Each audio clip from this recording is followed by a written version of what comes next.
May the 4th be with you, everybody. It's the start of May, and of course, as we all know, it's Star Wars month. And of course, this year marks the 40th anniversary of the start of what is easily the most popular franchise of all time. And as you can tell, I'm a huge fan. So throughout the month of May, I'm going to be reviewing all 8 of the Star Wars films, including Rogue One. And I'm going to be reviewing them in the order of how they were made, not in chronological order. So we're going to start with the one that started it all, Star Wars from 1977, or as it's known today, Star Wars Episode 4: A New Hope. As all of you know, but hey, I might as well just say it just because I do it in all my reviews, the story of this film takes place a long time ago in a galaxy far, far away. A young farm boy named Luke Skywalker dreams of adventure, and one day he eventually gets that when he comes across 2 robots named C-3PO and R2-D2. R2-D2 is carrying the secret plans to the Galactic Empire's ultimate weapon, the Death Star, and it's up to them, along with a smuggler named Han Solo and Chewbacca the Wookiee, to rescue the beautiful Princess Leia and save the galaxy. When Star Wars came out, it was a smash. It surpassed Jaws as the highest-grossing film ever at that time, and it spawned hundreds of sequels and merchandise, as well as many endless expanded universe stories, and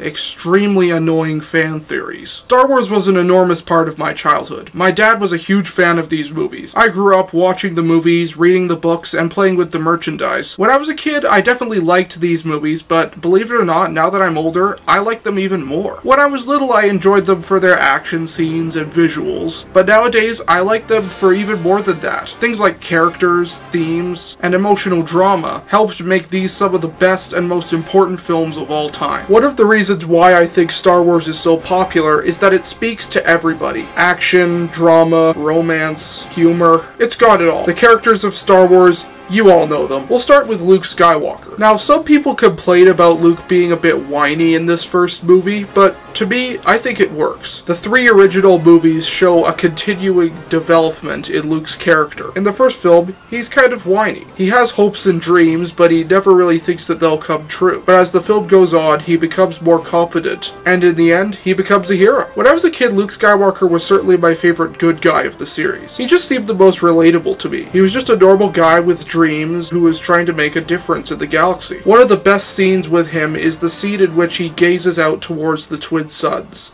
Now, next to John Williams' amazing musical score, which we'll get to later, Mark Hamill gave a great performance here. We could just see in his face his longing to live a life as something more than just a farmer. Another great scene is when he returns home to find that his uncle and aunt are dead. Once again, without showing too much facial expressions, you can still feel the pain that he's feeling at that moment. And holy shit, that scene traumatized me when I was little. So yeah, I really like Luke. We also have Han Solo. Han is a lot of people's favorite character from these movies, and I do get why. He plays the smartass, wisecracking, cynical character who doesn't at all believe in the Force, at least in this movie. But his character does still have an arc. At the beginning of the film, he's in it for nothing more than the money, but as the film goes on, he changes, and he comes back to help Luke blow up the Death Star at the end. And of course, he shoots Greedo, before Greedo can even shoot him, as we all know.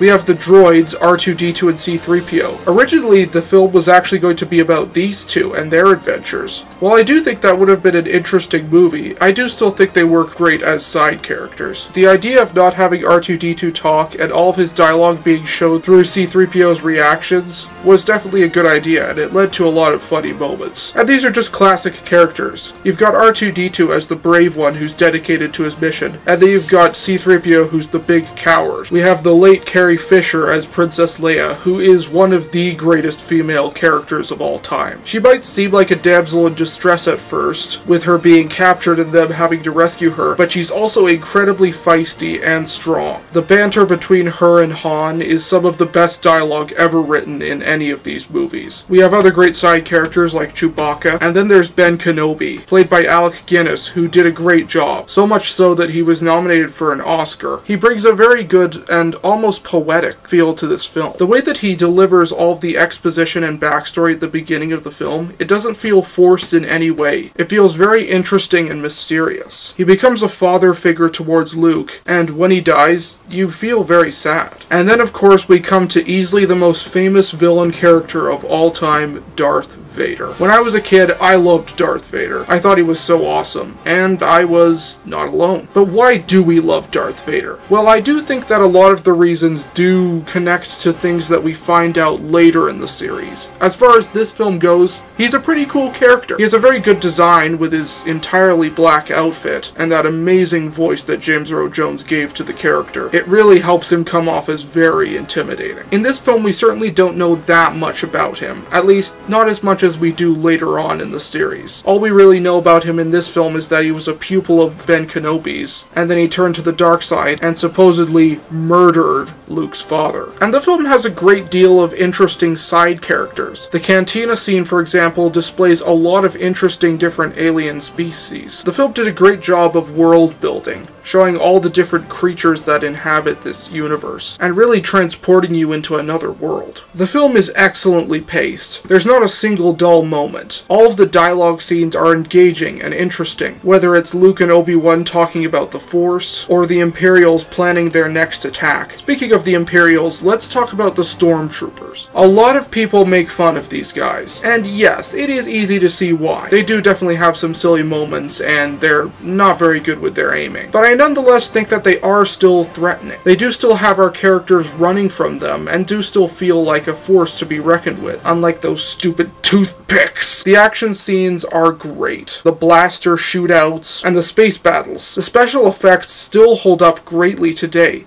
It's a great combination of blue screen, models. At times it can look a little bit dated, but you know what? For a film made in the 70s, it still holds up greatly. The sound effects in this movie, outstanding. Ben Burtt did an amazing job of creating some of the most legendary sound effects of all time. Things like the sound of laser blasts, and of course the sound of the lightsaber. And of course another sound effect that this movie helped make very famous, for better or worse, is the Wilhelm scream. But yeah, I would lie if I said I wasn't a bit tired of hearing it in a lot of films today. Then there's the score by John Williams. And let's just say that this is easily the most iconic and recognizable film score ever. If somebody's out there who doesn't at least know the main opening theme, they're from another planet, most likely. Whenever I think of the score to this movie, I think of great wonder, fear, triumph, and adventure. So yeah, Star Wars is an awesome film. Are there any problems? Yes. These problems aren't too huge, but they are worth mentioning. First of all, some of the dialogue from time to time, as people have said, is a little bit corny. For the most part, though, I think the actors still did a good job with it. Another issue I have with this movie is the character of Governor Tarkin. I just think he's a boring and uninteresting villain. I especially don't like how that Darth Vader, who's a total badass, takes orders from this guy. Yes, he does take orders from the Emperor, but the Emperor's a badass. This guy is just lame. Was he really worth bringing back in Rogue One via very creepy and distracting CGI? I don't think so. Also, the lightsaber battles of these movies have been pretty awesome, but there are a few lesser lightsaber battles, and the one in this film is definitely one of them. I understand that this was the very first duel of the series, but it still feels very slow and not all that exciting. Also, there are a lot of jump cuts whenever the lightsabers are lit, which is something that was thankfully fixed in the sequels. Lastly, we don't really get to spend that much time on these different worlds. With the exception of Tatooine at the beginning of the film, the majority of the film takes place either in space or on the Death Star, not really allowing us to see that much of this galaxy. But despite these flaws, Star Wars is still an awesome film. It's easy to see why this is one of the most successful films ever made. The world had never seen anything like it. It's just a classic story, and it's hard not to love it. So overall, even if it does have some issues, Star Wars is still a classic, and I'd give it a 9 out of 10. So happy May the 4th, everybody, and Star Wars month is on. I will be back with you with a review of what many consider the best film of the series, The Empire Strikes Back. Till then, I'll see you next time, and may the Force be with you.